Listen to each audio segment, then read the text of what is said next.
Yeah, I was born in London in 1951. I did very well at school, even though my parents were poor. I went to Cambridge University studying theoretical physics, and I started reading up Buddhism when I was only 16. I wanted to choose a religion, and that was the one which made sense to me. And so in school and university, I really furthered my study and practice of Buddhism, especially meditation. Meditation really got me through the exams and through life. And I did hear that you could become a monk in Thailand for however long you wished. So I thought I'd just go to Thailand and become a monk for maybe a year or 2 years. But I liked it so much, I've now been a Buddhist monk for 40 years. I was giving many talks, especially in Australia. And one lady came up to me and said that stories which I had told had actually saved her from committing suicide. She had been going through a divorce, which was very, very difficult, and some of the stories she'd heard from me had actually saved her life. And she wanted to make sure those stories were shared with as many people as possible. So when she asked me to write a book, I said I'm too busy.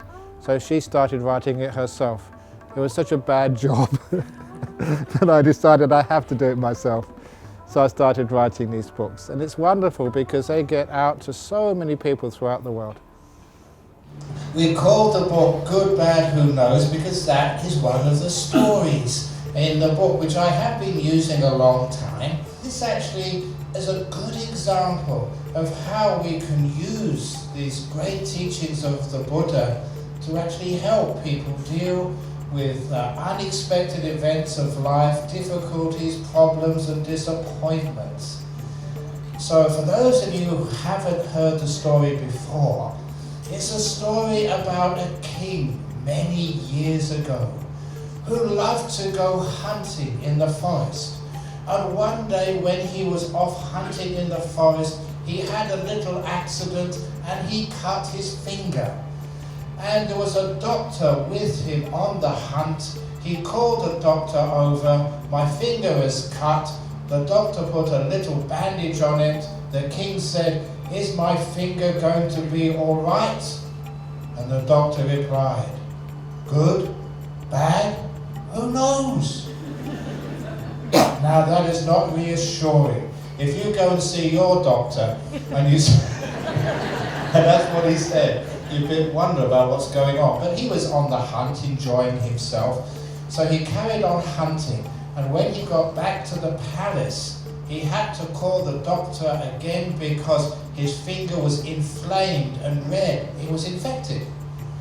So the doctor cleaned up the wound, put some ointment on the wound, and gave a sterile bandage over the wound. And once that little procedure was finished, again the king asked the doctor, "Is my finger going to be okay now?"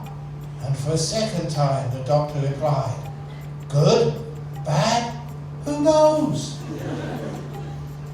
And a few days later, the king was in big trouble. He had to call the doctor again because his finger was so infected, the doctor had to amputate the finger.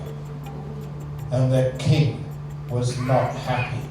He was not impressed. In fact, he was so angry with his incompetent, stupid doctor. He took him down to the dungeons underneath his castle and put him in a cell and locked the door himself. "You stupid doctor, look, I've lost my finger now because of you. And what do you think about being in jail, you stupid doctor?" And the doctor replied, "Being in jail, Your Majesty? Good? Bad? Who knows?" And the king went away. That was a crazy doctor. A few days later, the king, when his finger was healed enough, was out doing his favorite hobby, hunting again. And this time he was following an animal in the forest, chasing after it on his horse, and he got separated from the rest of his entourage. He was alone in the forest. He got lost and went deeper and deeper into the forest.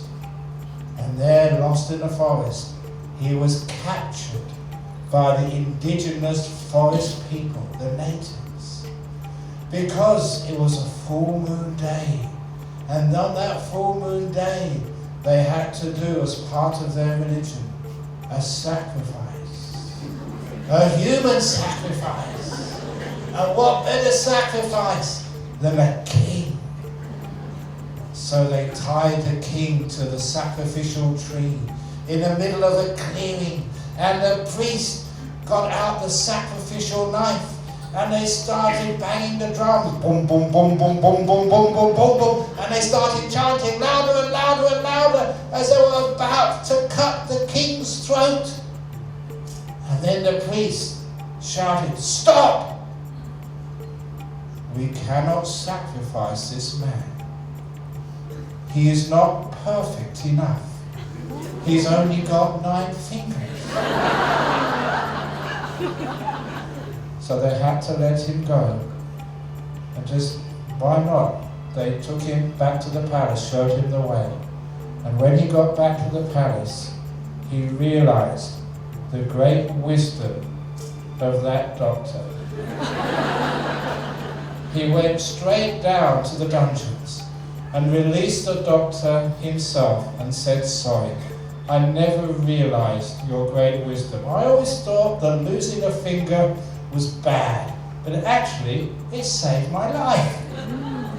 But it was a very bad thing. I apologize for putting you in jail. I didn't understand. It was a bad thing I did. I'm sorry." And the doctor said, "What do you mean, a bad thing putting me in jail? Your Majesty, it was a very good thing that you put me in jail. If I hadn't been in prison, I would have been with you on that hunt, and I've got 10 fingers."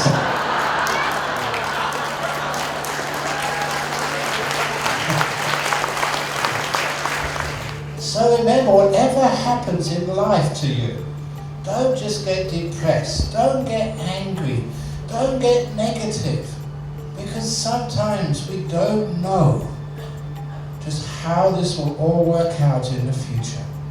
And sometimes, and it happens more often than people really understand, sometimes the difficult things which happen to us in life turn out to be blessings in disguise, opportunities to grow, opportunities to expand our awareness, our business or whatever.